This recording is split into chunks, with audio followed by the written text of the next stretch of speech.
বাড়িতে গিয়ে কিনে নেবে, এগুলো তো সব চাচা কিনে দিয়েছে, এই বাড়ির বিন্দু পরিমাণ জিনিস ও নিতে চাই না আমি। ভেবেই কাপড়চোপড়গুলো আবারও কবার্ডে রাখতে লাগল।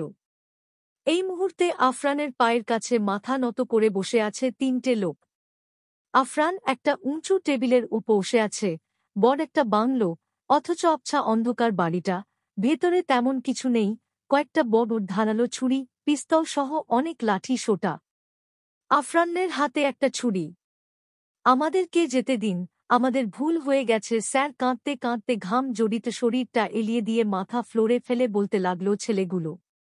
আফরান তানভীরকে চোখে কিছু ইশারা করে। তানভীর আরও কজন ছেলেপুলেদের ইশারা করলে ওই তিনটা লোককে ধরে দাঁড় করিয়ে মাথায় বন্দুক ধরে রাখে। স্যার প্লিজ, আমরা ভুল করে ফেলেছি, আর হবে না, এবারের মতো মাফ করে দেন। আফরান চৌধুরীর ডিকশনারিতে ভুল আর মাফ এই দুইটা শব্দ মিসিং জানিস? কাল থেকে তোদের পুষে রেখে ভালো করে জিজ্ঞেস করে যাচ্ছে, বললি কই?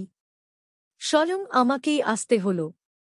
আমার আবার এমন ছোটখাটো কাজ করতে ভীষণ বিরক্ত লাগে, কিন্তু কি করার, আসতেই হলো। যেগুলোকে টাকা দিয়ে পুষি ওই সবগুলো এক একটা গর্ধব। এখনো তোদের মুখ থেকে একটা শব্দ পর্যন্ত বের করতে পারল না।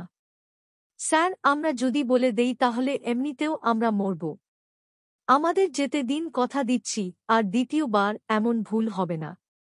আফরান বাঁকা হেসে টুলের উপর থেকে লাফিয়ে নেমে বলল, যেহেতু বলে দিলে মরেই যাবি, তার মানে তোরা বলবি না? এখন তোদের কাছে এখন দুইটা অপশন, বললেও মরবি, না বললেও মরবি। এখন ডিসাইড কর, বলে মরবি নাকি না বলে মরবি। সেটা তোদের একান্ত ব্যাপার। বলে আফরান হাতের ছুরিটা ছুঁড়ে মারল তানভীরের দিকে। তানভীর পরক্ষণেই সেটা কেস করে নেয়। আফরান বাঁকা হেসে যেতে যেতে পেছন থেকে বাম হাতের উল্টো পিঠে 2 আঙুল ইশারা করে। মিনিটের মাথায় চিৎকারের আওয়াজ ভেসে আসে।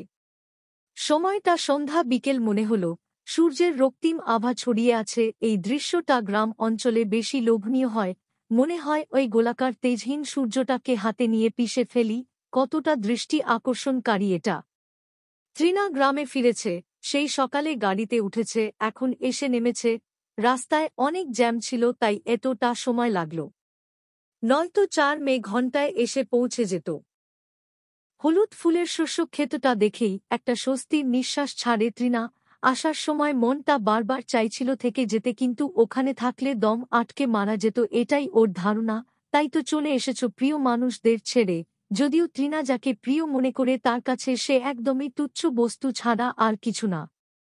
আসার সময় ফোনটাও নিয়ে আসেনি, ওই বাড়ির অনুপরিমাণ জিনিস ও নিয়ে আসেনি সে। তবে আসার আগে কয়েক বাবার ফোনে ফোন দিয়েছিল, কিন্তু কল বারবার ওয়েটিং দেখাচ্ছিল, তাই আর অপেক্ষা না করে চলে এসেছে। কত দীর্ঘ সময় পর এই গ্রামটাকে দেখছে। গ্রামে ফিরলেও মনটা যে এখনো ওই শহরের মানুষগুলোর কথাই মনে করিয়ে দিচ্ছে। নিজের বাড়ির সামনে এসে দীর্ঘশ্বাস ছাড়ে। গেট খোলাই আছে, কিন্তু বাইরে ছায়া, মা বাবা কাউকেই চোখে পড়ছে না, হয়তো ভেতরেই সবাই। ভেবে মুখে একটু হাসি ফুটিয়ে দ্রুত পায়ে ভেতরে ঢুকে সামনের রুমে গিয়েই এক প্রকার ভয়ে চোখ দুটো কাঁপতে থাকে, শরীরের কম্পন বেগতিক হয়ে ওঠে। বিছানায় পায়ের উপর পা তুলে মুখে জ্বলন্ত সিগারেট টেনে ধোঁয়া উড়িয়ে যাচ্ছে আফরান। কপালে হাতে হালকা রক্তের আভা লেগে আছে। চুলগুলো এলোমেলো হয়ে আছে, পরনে শুধু একটা ব্ল্যাক শার্ট পরা, হাতা ফোল্ড করে উপরে উঠানো, তত পর্যন্ত কালো লোমগুলো দৃশ্যমান। আপনি এখানে কখন আসলেন? আফরান যেন কিছু শুনছেই না। তৃণা দুকদম সামনে গিয়ে বলল, আপনি এখানে কেন এসেছেন? আফরানের কোনো হেলদুল দেখা গেল না। তৃণা এবার এই রুম ছেড়ে অন্য রুমে গিয়ে মা বলে ডাকতে লাগল, কিন্তু কারো কোনো আওয়াজ নেই। তৃণার আশঙ্কা হয় কিছু করে দেয়নি তো ওই লোকটা আবার। হন্তদন্ত হয়ে সারা বাড়ি খুঁজে, ওর মা বাবা বোন কারো হদিস মিলল না। প্রচণ্ড জেদ মনে দ্রুত পায়ে আফরানের কাছে গিয়ে বলতে লাগল, কি করেছেন আমার মা বাবার সাথে? সত্যি করে বলুন তো। আফরান এখনো আগের মতো। তৃণা এবার আফরানের কাছে গিয়ে কলার চেপে ধরে বলল, আমাকে ও আপনার ওই কালো জগতে আনতে বাধ্য করবেন না আফরান চৌধুরী। ভালোই বলছি, আমার মা বাবা কোথায় বলে দিন। আফরান চোখ বন্ধ রেখেই হাতের সিগারেটটা ওর দিকে এগিয়ে দিয়ে বাঁকা হাসে।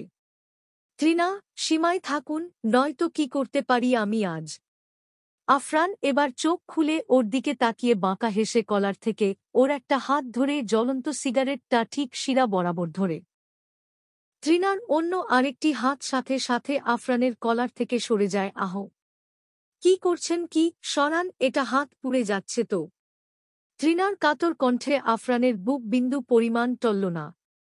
তৃণা চোখ বন্ধ করে আছে, চোখের জল ফেলে বলতে লাগল, ভাইয়া প্লিজ ছেড়ে দিন, আমার খুব কষ্ট হচ্ছে তো। আফরান এবার সিগারেটটা ছুঁড়ে ফেলে দিয়ে ওর হাতটা এক প্রকার ধাক্কা মেরে ছেড়ে দেয়। তৃণা টাল সামলাতে না পেরে ফ্লোরে ছিটকে পড়ে। আফরানের চেহারায় কোনো আফসোসের ছাপ দেখা গেল না। তৃণার কপাল হালকা কেটে লাল রক্ত দেখা গেল। মৃদু শব্দে কান্না করতে করতে হাতের দিকে তাকালো, ছিলে গেছে, জায়গাটা সত্যিই পুড়ে নীলচে হয়ে গেছে, তবে বেশি ক্ষত হয়নি। আপনি বড্ড পাষাণ ভাইয়া, একসময় তো কত কেয়ার করতেন, আজ কোথায় গেল সেই মন মানসিকতা? আপনার চোখে এত ঘৃণা কেন আমায় নিয়ে ভাইয়া? বলুন না, আমারও তো জানতে ইচ্ছে হয় আমাকে আঘাত করার কারণগুলো। ওই মিম কে আপনার চোখে এতটাই ভালো লেগে গিয়েছে যে এখন এমন করছেন আমার সাথে, এমনকি আমার মা বাবার সাথেও কি করে ফেলেছেন, এতটা নির্দয় কেন হলেন? আফরানের রাগ নিয়ন্ত্রণ হবার বদলে মনে হচ্ছে আরও দীর্ঘ হচ্ছে। শুয়া থেকে উঠে নিচে নেমে পেন্টের বেল্ট খুলতে খুলতে বলল, উত্তর চাই তোর না, আরও বল কি কি জানতে চাস ফার্স্ট। তৃণার চোখে অসহায়ত্বের ছাপ, চোখ ভর্তি পানি নিয়ে আরানের চোখের দিকে তাকিয়ে মিনতি সুরে বলল, প্লিজ আর মারবেন না, আপনার কাছে আর কিছু জানতে চাইব না, প্লিজ ভাইয়া।